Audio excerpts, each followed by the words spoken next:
ఉప ముఖ్యమంత్రులు, శాసనసభ్యులు, ఎంపీలు, ఇంకా కౌన్సిలర్లు, కార్పొరేటర్లు, వైఎస్ఆర్సీపీకి సంబంధించిన నాయకులు, మహిళా తల్లులు, సోదరులు అందరికీ కూడా పేరు పేరున కూడా ధన్యవాదాలు తెలియజేసుకుంటా ఉన్నా. మామూలుగా ఎవరైనా లాస్ట్లో ఒక పెద్ద స్పీచ్, అదిరిపోయే స్పీచ్ ఉంటుంది. రవి మాట్లాడిన తర్వాత ఇంకెవరికి కూడా మాట్లాడే పరిస్థితులు లేకుండా ఉన్నాయి. మామూలుగా ఎక్కడైనా ఉంటే ఫస్ట్ మాట్లాడేసి పనుందని వెళ్ళిపోతాం. రవి మాట్లాడుతున్నంతసేపు నెక్స్ట్ ఇంక ఎత్తుక్కోవాల్సి వస్తుంది. నేను కూడా ఏం మాట్లాడాలని అద్భుతంగా మాట్లాడిన తర్వాత ఇంకా మేము ఎవరు మాట్లాడినా కూడా అది తేలిపోతుంది. ఇంత పెద్ద ఎత్తున గత 2 నెలల నుంచి ఏ ప్రాంతం చూసినా, ఎక్కడికి వెళ్ళినా ఒక పండుగ వాతావరణం.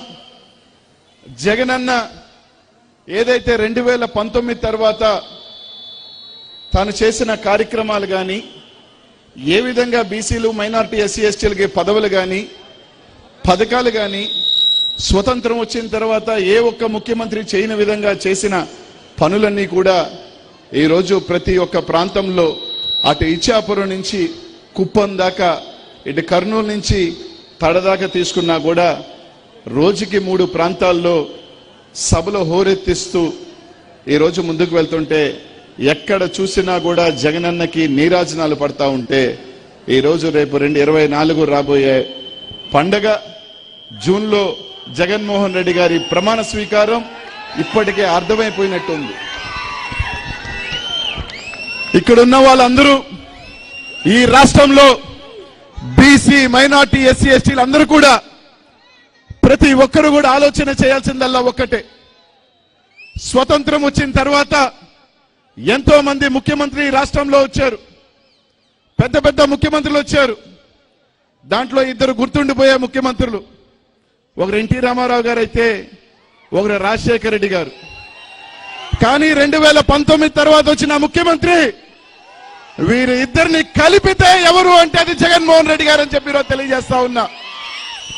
ఎందుకంటే 2019 ముందు కూడా బీసీలకు కొంతమందికి పదవులు వచ్చినాయి, మైనార్టీలకు కూడా అడపాదడపా పదవులు వచ్చినాయి, ఎస్సీ ఎస్టీలకు అంటే రిజర్వేషన్లు ఉన్నాయి కాబట్టి తప్పక పదవులు వచ్చినాయి. కానీ 2019 ఎన్నికల ముందు ఏదైతే జగన్మోహన్ రెడ్డి గారి పాదయాత్ర చేస్తూ ముందుకు వెళ్లి ఈ రాష్ట్రంలో భారతదేశ చరిత్రలో 50% ఓట్ షేరు పైగా 80% సీట్లతో 151 సీట్ల కైవసం చేసుకున్న ముఖ్యమంత్రి జగన్మోహన్ రెడ్డి గారు ప్రమాణ స్వీకారం చేసిన తర్వాత ఈ రాష్ట్రంలో చూస్తే ఏదైతే బడుగు బలహీన వర్గాల, మైనారిటీ, ఎస్సీ ఎస్టీలు నన్ను గుండెల్లో పెట్టుకొని చూసుకున్నారో వాళ్ళు ఏ విధంగా చూసుకోవాలి అని చెప్పి మంత్రి పదవుల దగ్గర నుంచి రాజ్యసభ సభ్యులు కానీ, మేయర్లు కానీ, జెడ్పీటీసీలు కానీ, కార్పొరేషన్లు కానీ, కౌన్సిలర్లు కానీ, కార్పొరేషన్ చైర్మన్లు కానీ ఏ పదవిలో చూసుకున్నా కూడా 1/2% పైగా వాళ్ళకి రాజ్యాధికారం ఇచ్చి ఒక గౌరవం ఇచ్చిన ముఖ్యమంత్రి మన జగన్మోహన్ రెడ్డి గారు అని చెప్పి తెలియజేస్తా ఉన్నా.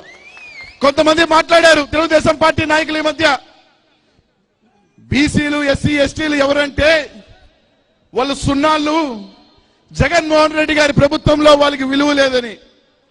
కానీ ఆ తెలుగుదేశం పార్టీ నాయకులు కానీ మిగతా నాయకులందరూ కూడా గుర్తుపెట్టుకోవాల్సిందల్లా ఒకటే, అది ఆ 0 పక్కన 1 జగన్మోహన్ రెడ్డి ఉంటే కౌన్సిలర్లు అవుతారు, 2 0ల ముందుంటే జెడ్పీటీసీలు అవుతారు, 3 0ల పక్కన ఉంటే ఎమ్మెల్యేలు అవుతారు. ఆ పక్కన 0 కలుపుకుంటూ పోతే దేని ఎంత విలువ ఉంటుందో ఆ బీసీ, ఎస్సీ ఎస్టీల ముందు నిలబడే 1 జగన్మోహన్ రెడ్డి గారు అని చెప్పి అందరికీ కూడా తెలియజేస్తా ఉన్నా. చాలా మందికి తెలీదు, ఆ 0 కనుక్కుంది మన భారతదేశం వాళ్ళే. ఆ 0 మీ దగ్గర ఉంటే విలువ లేదేమో, కానీ జగన్మోహన్ రెడ్డి దగ్గర కానీ విలువ ఉంటే వజ్రాల్లాగా చూసుకునే వ్యక్తి జగన్మోహన్ రెడ్డి గారు అని చెప్పి తెలియజేస్తా ఉన్నా. ఈ రోజు ఇక్కడ మహిళా తల్లులు కూడా ఉన్నారమ్మా. ఆలోచన చేయండి మీరు అందరూ కూడా. 2024లో ఎన్నికలకు వస్తా ఉన్నారు. జగన్మోహన్ రెడ్డి గారు పథకాలు ఇచ్చినప్పుడు మాత్రం ఏం మాట్లాడారు? ఈ రాష్ట్రంలో జగన్మోహన్ రెడ్డి పంచడం తప్ప ఏం చేయట్లేదని చెప్పారు. అదే ఎన్నికలు వచ్చే తలకే ఒక పప్పు మాట్లాడాడు, మీరు గుర్తుందో లేదో, లెక్కలు రాని పప్పు.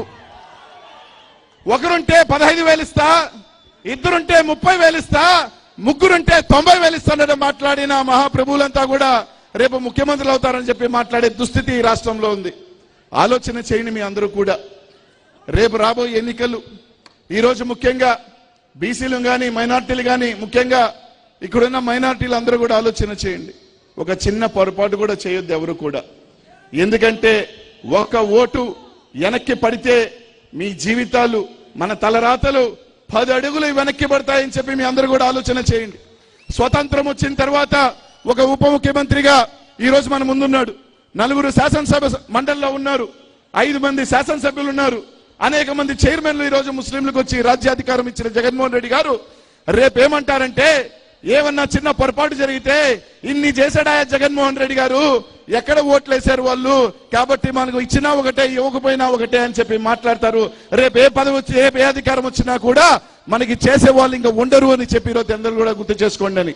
ఈ రోజు రేపు 2024లో మనం జగన్మోహన్ రెడ్డి గారిని గెలిపించుకుంటే ఏదైతే మనల్ని నమ్మి, ఏదైతే బీసీలను నమ్మి, ఏదైతే మైనార్టీ సోదరులు నమ్మి, ఏదైతే దళితులు నమ్మి వీళ్ళందరికీ నేను అండగా ఉండాను, వీళ్ళందరినీ రాజ్యాధికారం ఇచ్చాను, వీళ్ళందరూ కూడా నన్ను దీవించి మళ్ళీ ముఖ్యమంత్రిని చేస్తే రెండింతలు రేపు మళ్ళీ మనకి పదవులు కానీ అన్ని రకాల కార్యక్రమాలు మనం చేసుకోవచ్చు జగన్మోహన్ రెడ్డి వల్ల అని చెప్పి అందరికీ కూడా తెలియజేస్తా ఉన్నా.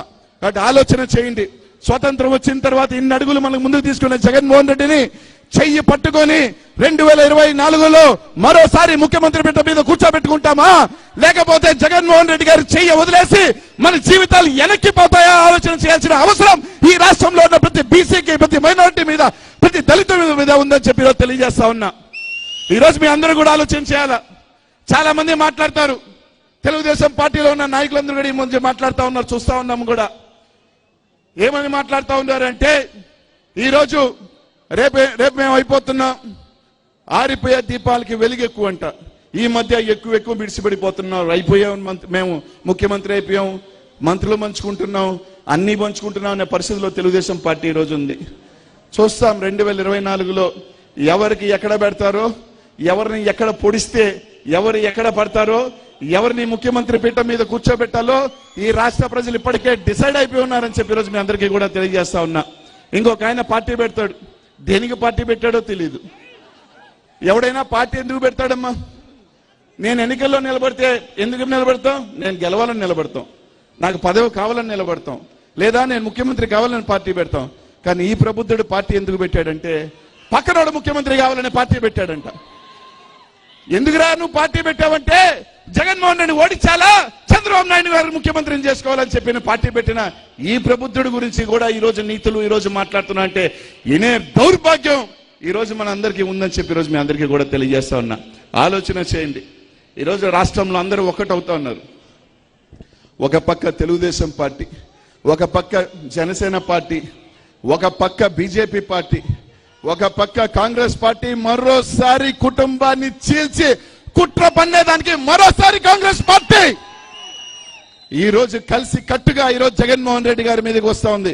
కానీ ప్రతి ఒక్కరూ ఏ రాజకీయ పార్టీలు అయితే జగన్మోహన్ రెడ్డి గారిని ఈ రోజు గుద్దాలని వస్తున్నారో గుర్తు పెట్టుకోవాల్సింది అలా ఒకటే, మీరు పద్మవ్యూహం పన్నదానికి అక్కడ ఉన్నది అభిమన్యుడు కాదు, చీల్చి చెండాలే అర్జునుడు అని చెప్పి తెలియజేస్తా ఉన్నా.